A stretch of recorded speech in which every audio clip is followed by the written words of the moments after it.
1, 1.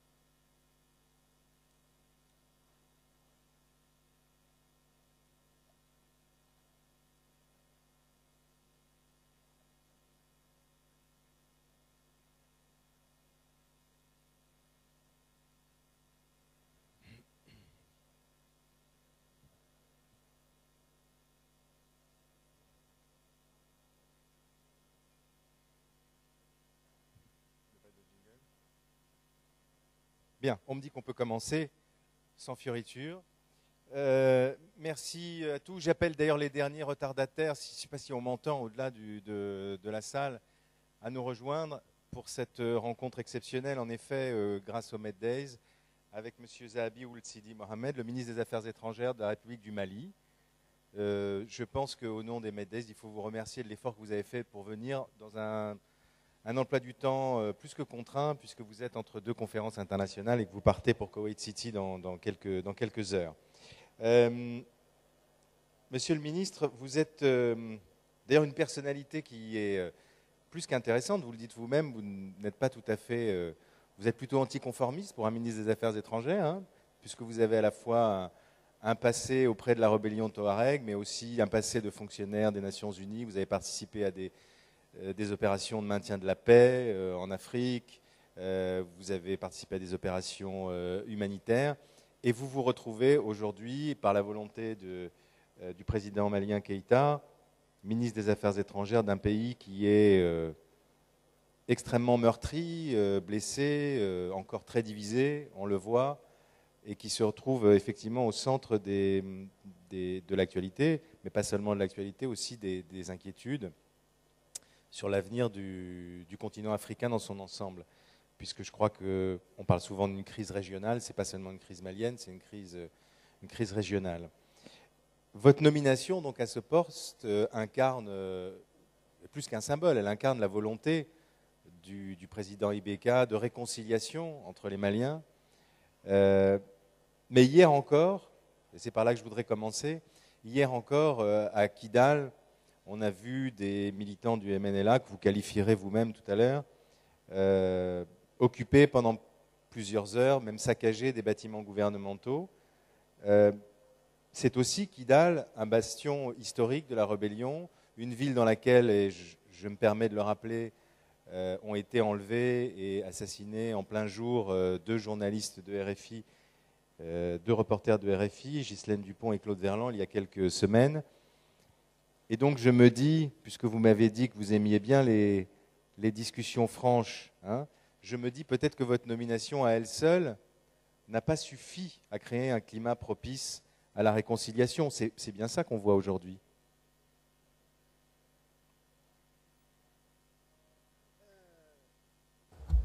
Je vous remercie pour votre question.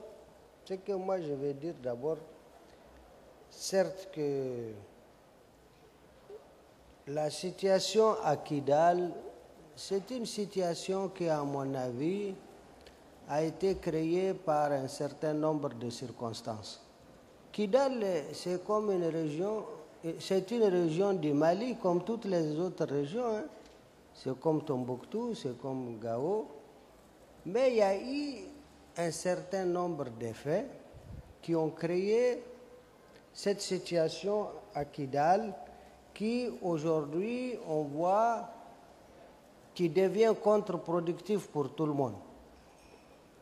Parce que, tout simplement, lors de l'intervention Serval, la progression des forces maliennes appuyées par les forces internationales, particulièrement françaises, elle s'est arrêtée à Anafis. On n'a pas voulu qu'elle continue sur Kidal. Et ce qui... C'était une erreur? C'est une erreur, ça je vous l'ai dit, hein. C'est une erreur. On aurait dû laisser la pacification continuer sur Tessalit, sur Kidal, sur toutes les zones, parce que cela est conforme à l'esprit de la résolution prise par le Conseil de sécurité, donc, celle d'aider le Mali à recouvrer l'intégrité territoriale totale de son territoire, de son pays. Le raisonnement français, puisque c'était le raisonnement de Serval, le raisonnement français à ce moment-là était de dire qu'il était peut-être préférable de s'appuyer dans cette région, qui est une région très fortement touareg, de s'appuyer sur des éléments du MNLA qui avaient manifesté leur volonté de coopérer avec le retour à la normalité, qu'il valait mieux s'appuyer sur ces éléments-là que de voir tout de suite le retour de l'armée malienne. C'est donc ce raisonnement qui était erroné à votre avis. Je ne sais pas d'où vous tirez vos informations. En tout cas, ce que moi je vous dis, je ne fais qu'un constat. Est-ce que c'était ce raisonnement qui a prévalu? Moi, je ne sais pas. Ce que je sais, ça a été contre-productif de créer cette situation artificielle à Kidal. Et moi, je connais la région. Il n'y a pas grand-chose à Kidal, hein. Ça je vous dis. Hein. L'armée malienne, elle seule peut rétablir la sécurité à Kidal. Mais il y a des facteurs qui sont là, qui ont été créés, qui ont amené tous ces problèmes. Et comme l'a dit le président de la République, il faut normaliser Kidal rapidement. On a pris bonne note du fait que le MNLA va accepter cette normalisation, parce qu'ils ont dit qu'ils vont libérer le gouvernorat et la radio. Et vous venez de dire qu'il y a eu des gens qui ont saccagé des bâtiments publics, qui ne veulent pas évacuer ça. Bon, nous, on ne fait que constater. Qui sont ces gens? Est-ce que ce sont des actes isolés, incontrôlés? Est-ce que certains des éléments du MNLA sont encore derrière cette agitation? Écoutez, moi, je vais vous dire une chose. Toutes ces choses-là, elles sont commentées, aggravées par des gens. Moi, les informations que j'ai du terrain sont totalement différentes. Parce que donnez-les-nous alors. Je vais vous les donner, bien sûr. Le MNLA lui-même, le MNLA tel qu'il est présenté, il ne représente pas tous les Touaregs. Ça, tout le monde le sait, eux le savent. On connaît les tribus qui sont dans le MNLA. Il est parcouru par d'énormes contradictions, lui-même. La preuve, c'est qu'à Kidal, bon, les chefs disent quelque chose à Ouaga, et les gens qui sont supposés exécuter leurs ordres à Kidal disent qu'ils ne sont pas d'accord. Alors, ça prouve qu'il y a des courants au sein du MNLA. Eux, ils le savent. Ils savent que nous, au sein du gouvernement malien, on le sait. Et ça ne facilite pas les choses. Maintenant, pour ce qui est du problème du Nord, de manière générale, qui est posé par les MNLA, le Haut Conseil, les mouvements armés, les MAA, et puis les autres mouvements sédentaires, il faut comprendre que ces mouvements armés, ils ont leur logique. Mais que tous ces mouvements armés ne représentent pas les populations du Nord, qui ne se reconnaissent pas dans leur majorité dans ces mouvements. Et c'est ça qui rend cette équation un peu compliquée. Ils se reconnaissent dans qui et en quoi? Est-ce qu'ils se reconnaissent dans le président Keïta? Ils se reconnaissent dans le Mali, voilà.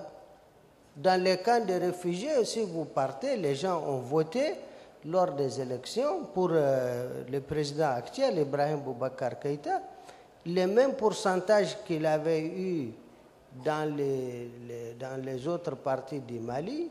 Dans les camps de réfugiés où il y a eu le vote, le président a eu 80% pratiquement des votes. Et les gens ont voté dans les camps de réfugiés, ceux qui avaient leur carte, bien sûr.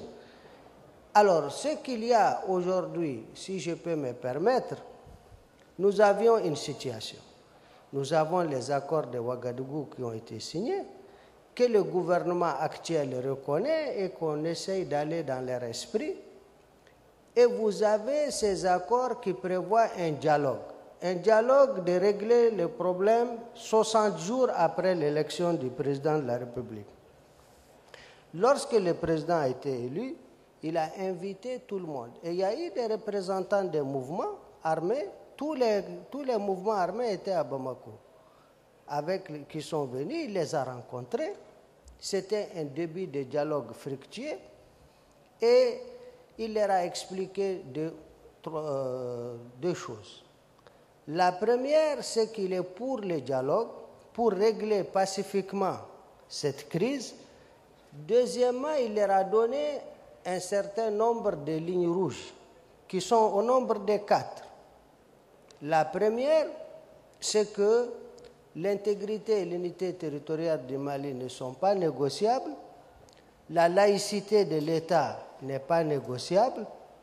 Troisièmement, que la solution au conflit du Mali, elle doit être une solution malienne. Et deuxièmement, elle ne doit pas créer un antécédent dangereux pour les pays dans la sous-région. Parce qu'il y a d'autres pays qui, comme le Mali, ont le même problème. Et je peux dire, dans toute l'Afrique, vous avez ce problème de revendications minoritaires. Il ne faut pas donc que la manière dont on va traiter le problème malien soit une source de déstabilisation pour les autres. Et enfin, le quatrième point, c'est l'appropriation nationale du Mali de son processus de réconciliation.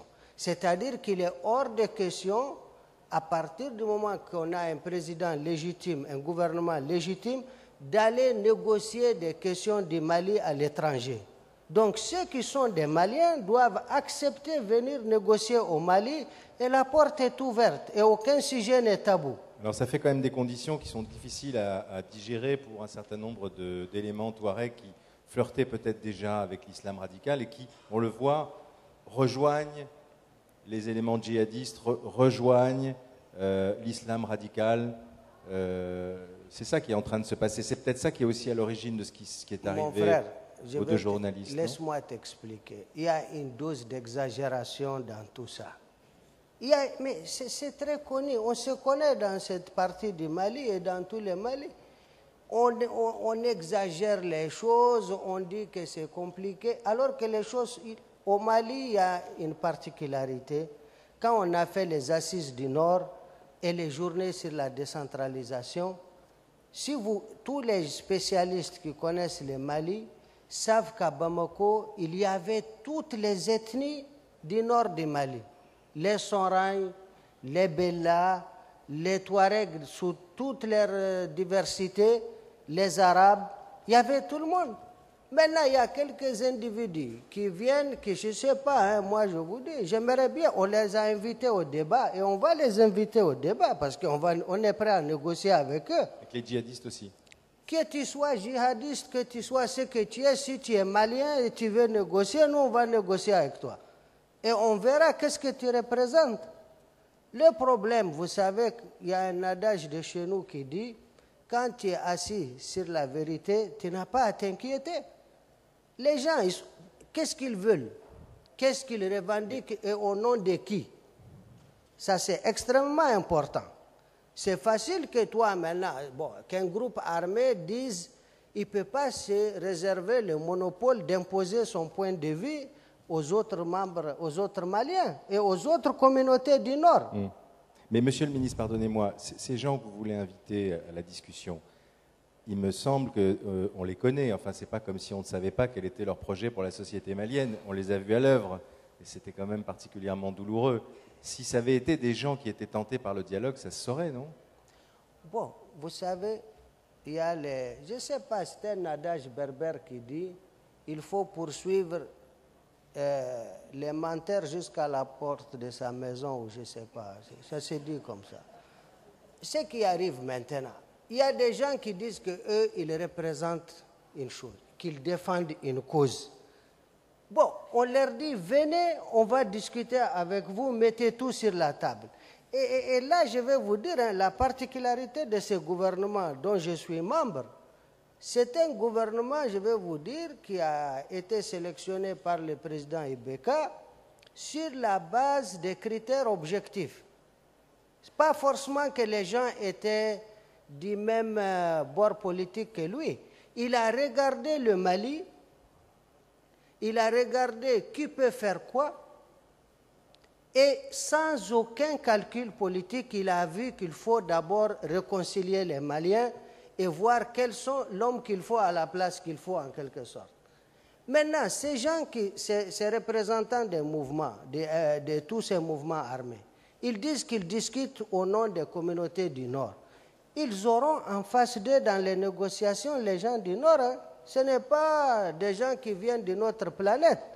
Ce seraient des gens du Nord qui vont leur demander, bon, vous parlez au nom de qui? Ce n'est pas parce que tu as une Kalachnikov que tu vas imposer aux autres ton point de vue s'ils ne sont pas d'accord avec toi. Et je crois qu'au niveau de l'Occident... C'est pourtant parfois l'effet de la Kalachnikov. Excusez-moi. C'est-à-dire qu'il faut aussi... C'est-à-dire qu'il faut situer les débats dans son compte. Nous, on ne fuit pas les débats. On ne fuit pas les débats. Hein. Et je pense qu'on prend en témoin toute la communauté internationale qu'on veut un débat. Celui qui dit qu'il a un problème, qu'il vienne à Bamako et qu'il s'asseye sur la table et il aura en face de lui des gens du nord, du centre, de partout. Très bien. Voilà. La réconciliation, c'est une chose, la sécurité, c'est aussi peut-être une condition à la réconciliation. Or, 9 mois après l'intervention de Serval, ce qui s'est passé à Kidal, c'est aussi, effectivement, tout le monde le dit, l'échec de la MINUSMA, l'échec de la force des Nations Unies, peut-être aussi l'échec de la France, mais qui a voulu précisément que l'ONU prenne le relais. Or, on voit qu'elle augmente aujourd'hui ses effectifs militaires à Kidal. Est-ce que, alors qu'elle voulait plutôt se désengager, est-ce qu'à votre avis, il y a là un risque, comme on commence à le dire, peut-être d'enlisement? Les Américains ont vécu ça avec l'Afghanistan. On ajoute des forces parce qu'il y a des attentats, parce qu'il y a du terrorisme, et puis ça ne finit jamais et ça devient une guerre sans fin. Et finalement, on n'arrive pas à ses fins. Est-ce qu'il y a ce risque un peu à l'Afghan pour la France et pour l'ONU au Mali? Mon frère, tu sais, le grand monsieur Attal, je vais te dire une chose, très franchement. Le problème qu'on a, ce sont ces extrapolations. Moi, j'ai fait 20 ans de maintien de la paix. Hein. Je connais l'Afghanistan, je connais tous ces pays. La situation à Kidal n'est pas comme la situation en Afghanistan. Il y a une petite bourgade de 20 000 habitants. OK, il n'y a pas de trucs extraordinaires à Kidal. plus qu'à Gao ou à Tombouctou. Mais vous, les médias, vous avez cette propension de faire des petites choses, des grandes choses. Mais il n'y a pas un grand problème à Kidal. Je te dis que l'armée malienne qui est là-bas peut faire la sécurité. Et je crois, et les frères de MNLA et aux autres, ils le savent aussi, ils me connaissent. Moi, je n'utilise pas la langue de bois. À Kidal, il y a une situation artificielle qui a été créée. Tu as la MINUSMA, tu as les forces Serval, il n'y a aucun risque d'enlisement dans le conflit. Il y a les gens du Haut Conseil, il y a des gens du MNLA qui sont pour la paix et qui ont présenté des députés qui ont donné des candidats pour les élections législatives. Maintenant, tu as un autre petit noyau qui utilise les femmes, les enfants pour jeter des cailloux, pour montrer qu'il y a une intifada. Vous relayez ça avec France 24, vous en faites un grand événement. Je connais la chanson. Voilà, vous connaissez l'histoire. Maintenant, alors, ça c'est la vérité. Seulement, c'est la réponse que vous donnez, c'est-à-dire on envoie l'armée malienne aujourd'hui à Kidal, elle fera le travail. Attendez, elle fera le travail. L'armée malienne, il faut reconnaître, c'est une armée nationale.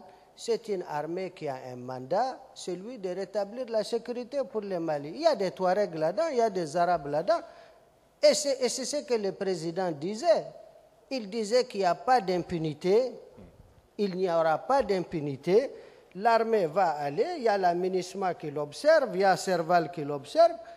Et puis, bon, les gens des mouvements, ils ont signé un accord. Ils disent qu'ils vont cantonner, qu'ils vont respecter leur engagement, et c'est ce que nous, on attend d'eux. Maintenant, sur Kidal, cette situation traîne, mais je peux vous dire qu'elle ne peut pas continuer à traîner.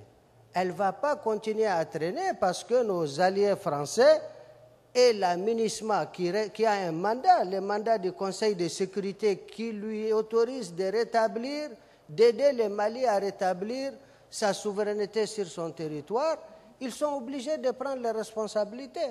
Ça ne veut pas dire qu'on est des va-t-en-guerre, hein. On ne Oui. veut pas la guerre. Justement, est-ce que, Voilà. est-ce que l'armée française, la force Serval, et aussi, enfin, disons la force Serval pour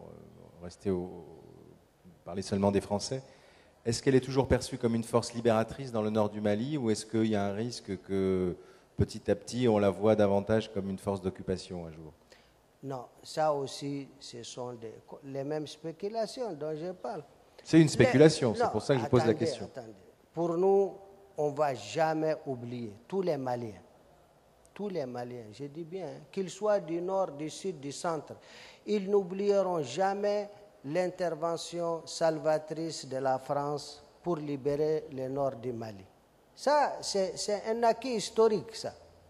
C'est inscrit en lettres d'or dans les histoires, dans les relations entre la France et le Mali. Est-ce que ça veut dire, Maintenant, que la France doit rester longtemps militairement au Mali? Monsieur, attendez, la France ne va pas rester là. Nous sommes des hommes aussi. Il ne faut pas croire que nous, on va compter sur quelqu'un toute notre vie. On est un grand peuple, on est un grand pays, on est des guerriers aussi. On n'a pas peur de protéger nos populations et nos territoires. Et est-ce que vous dites que Mais le travail de Serval est terminé ou pas? Non, Serval est là pour... Il y a une résolution du Conseil de sécurité. On sait que ce qu'on combat au nord, moi je fais la différence entre deux choses. Entre les mouvements armés qui ont des revendications politiques, qui se sont engagés dans un discours politique. Ça, on doit traiter politiquement avec eux. Il y a maintenant des forces intégristes, djihadistes, qui entretiennent le terrorisme, les crimes organisés, les enlèvements, l'assassinat lâche des journalistes des RFI. Ça, c'est quelque chose qui est là et que toute la sous-région doit combattre. Donc il y a les deux problèmes au nord. Combattre, mais ça veut dire qu'il n'y a pas de dialogue avec eux. C'est ça que je voulais vous faire préciser tout à l'heure. Ceux qui veulent renoncer à la violence, on dialogue avec tout le monde. Celui qui renonce à la violence, qui veut se cantonner, qui veut venir, qui veut rentrer dans le processus de paix, il est le bienvenu. Maintenant, celui qui veut continuer à entretenir les crimes organisés, à empêcher aux journalistes d'être là, à empêcher le développement de ces régions, je crois qu'il sera combattu aussi par les mouvements qui veulent la paix, qui veulent le développement de ces régions. Ils seront dans notre camp, sous peu eux aussi. Et nous, on sera ensemble comme des Maliens qui veulent reconstruire leur pays. Juste une question à propos de l'armée malienne, parce que par bien des côtés, la politique du président Ibeka ressemble, cette politique de réconciliation, de main tendue aux gens du Nord, elle ressemble à celle que conduisait l'ancien président Amadou Toumani Touré. Est-ce que l'armée malienne est déjà débarrassée des éléments putschistes qui ont justement fait ce putsch parce qu'ils n'adhéraient pas à cette politique-là? Bon, moi, ce que je peux vous dire, l'armée malienne, c'est une armée républicaine qui se remet comme tous les Mali de beaucoup de problèmes, parce qu'on a traversé une crise très sérieuse. Je ne connais pas, à l'heure où je vous parle, je ne suis pas au courant qu'il y a des putschistes d'un côté et il y a des loyalistes de l'autre. Il y a une armée, l'armée du Mali, et la preuve a été démontrée l'autre jour à Kati. Je crois qu'aujourd'hui, il n'y a plus ces problèmes au sein de l'armée. Il y a eu des éléments qui ont fait un putsch à un moment donné. Tout ça, ça rentre dans l'histoire du pays. Mais c'est une page tournée, ça. C'est fini, il n'y en a plus aujourd'hui. Une question sur la région, parce que c'est vrai que cette menace djihadiste, elle ne concerne pas que le Mali, elle concerne beaucoup d'autres pays de la sous-région. On dit que beaucoup d'éléments d'AQMI au Niger s'entraînent au Mali, retournent ensuite commettre des actions... Enfin, il n'y a pas de frontière, au fond, au terrorisme. Est-ce que une réponse régionale, peut-être entre tous les pays de la région, s'impose? Et dans quel cadre, à votre avis?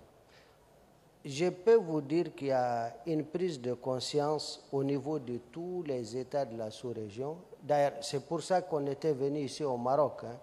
Il y a eu la rencontre ministérielle sur la sécurité des frontières.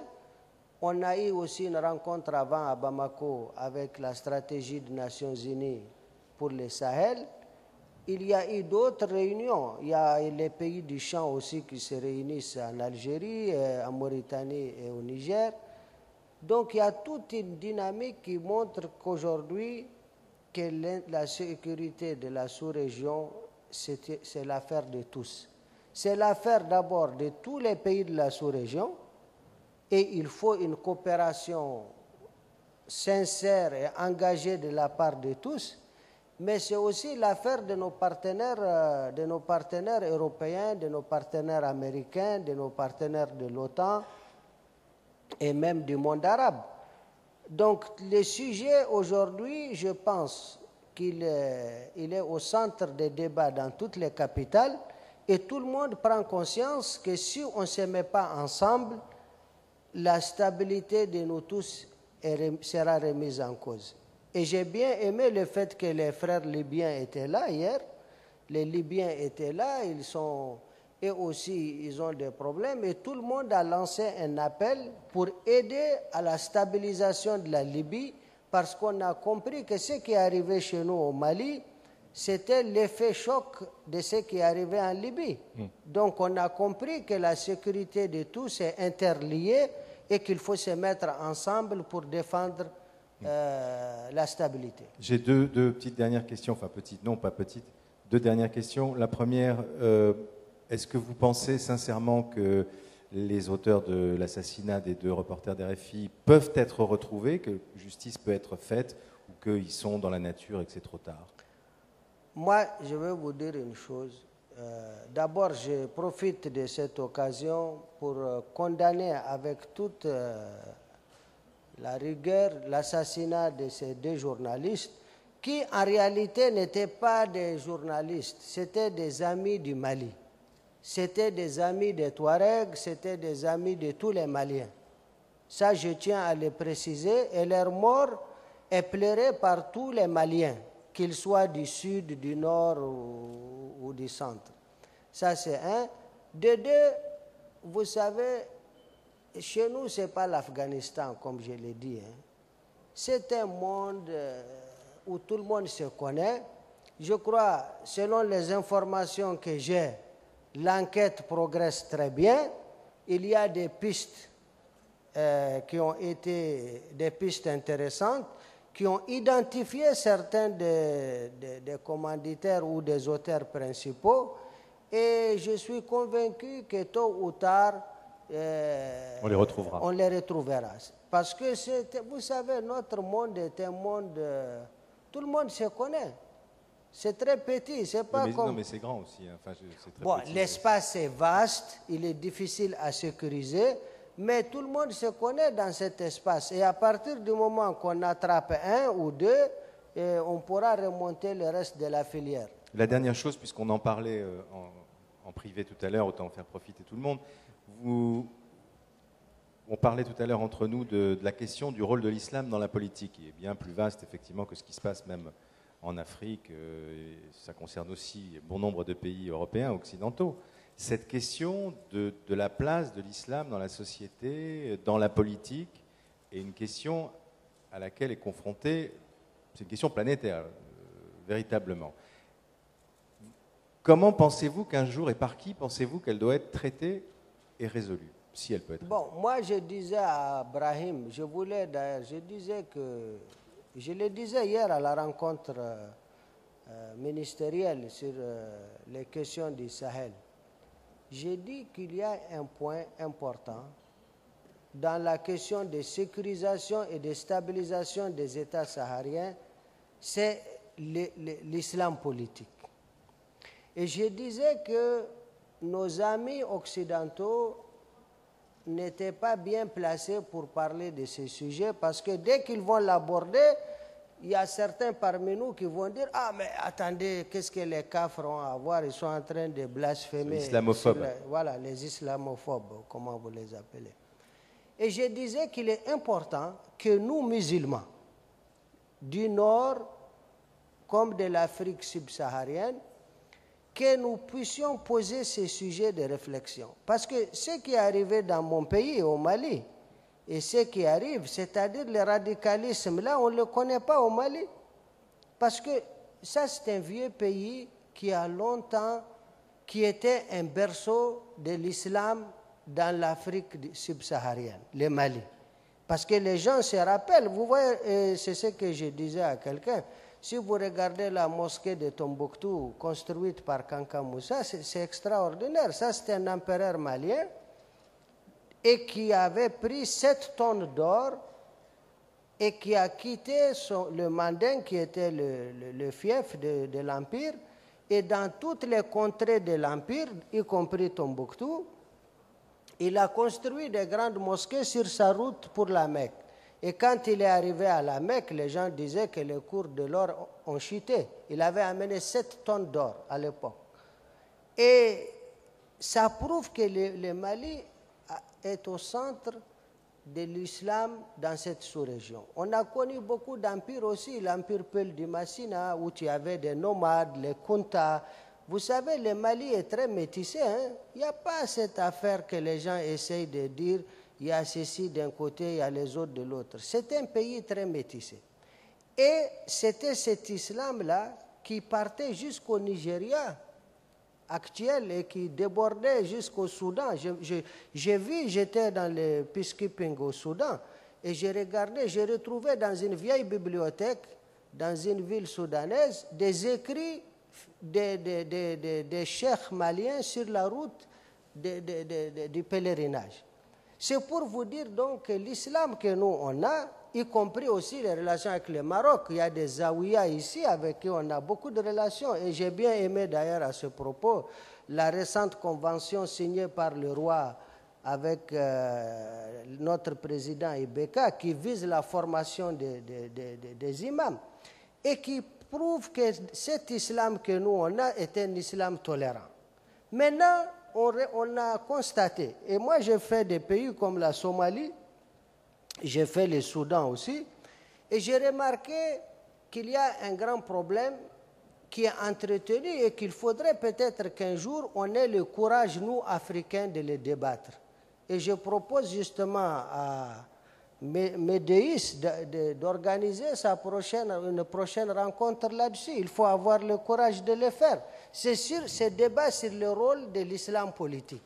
Une sorte d'état généraux de l'islam politique. Je ne dirais pas les états généraux, mais je trouve que quand de ma petite position, je suis les écrans, les émissions tout le temps chez vous, chez nous, c'est que moi je constate que l'islam est au centre des débats. Vous, les Occidentaux, vous avez votre vision là-dessus, avec les questions du voile, etc. Nous, actuellement, nous voyons une autre perception, le djihad, là. Qu'est-ce que c'est le djihad? Moi, je ne sais pas. Il faudrait peut-être que je ne suis pas un spécialiste de la religion. Je suis d'une tribu guerrière moi-même. Je ne connais pas ce que veut dire le djihad. Mais je pense qu'il faut qu'on ait le courage de poser les vraies questions. Est-ce que cet islam qui est utilisé dans la politique, dans des États modernes, est-ce que ce n'est pas un débat qui mérite réflexion de la part des uns et des autres? Parce que d'un côté, nos États, ils ont besoin de modernisme, ils ont besoin de développement, ils utilisent les outils d'un État moderne, et de l'autre côté, vous avez des gens qui utilisent un discours religieux pour venir au pouvoir et l'exercer maintenant suivant quel système? Est-ce qu'il faut l'exercer suivant une logique conservatrice, libérale? Je crois qu'à ce niveau, il y a un débat et je ne peux qu'encourager ce débat entre musulmans et pas seulement entre musulmans. C'est-à-dire il faut le faire sur l'islam, mais il faut que aussi nos amis occidentaux soient présents, que les autres qui ont d'autres expériences aussi soient présents et qu'on puisse, dans la stratégie de lutte contre le fondamentalisme et l'intégrisme, qu'on puisse intégrer cette discussion. Très bien, merci. Voilà. Ben voilà, Abrahim Fassifiri au Medès de saisir la balle au bon de cette proposition. Merci beaucoup, Monsieur le Ministre, d'avoir été parmi nous ce matin. Merci. Bonne chance pour vous, pour votre pays. Voilà, merci beaucoup et j'en profite aussi pour remercier Brahim et la Fondation qui m'ont invité à ce débat et j'espère que nous aurions l'occasion d'être là prochainement. Et merci aussi pour le prix qui a été délivré à mon ancien président du Mali, le président intérimaire Djankounda Traoré. Donc c'est une fierté pour nous les Maliens qu'un de nos compatriotes reçoive ces prix-là. Voilà, merci Monsieur le Ministre, merci infiniment. Merci à vous tous. Vous pouvez l'applaudir, oui. Je voudrais que vous annonciez que vous êtes maintenus prisonniers dans cette salle. Non, trêve de plaisanterie, on a pris un peu de retard, donc la session suivante va commencer tout de suite sur la Syrie, donc ne bougez pas. Le temps pour nous de descendre de la scène. Nous laissons la place au panel suivant. Merci.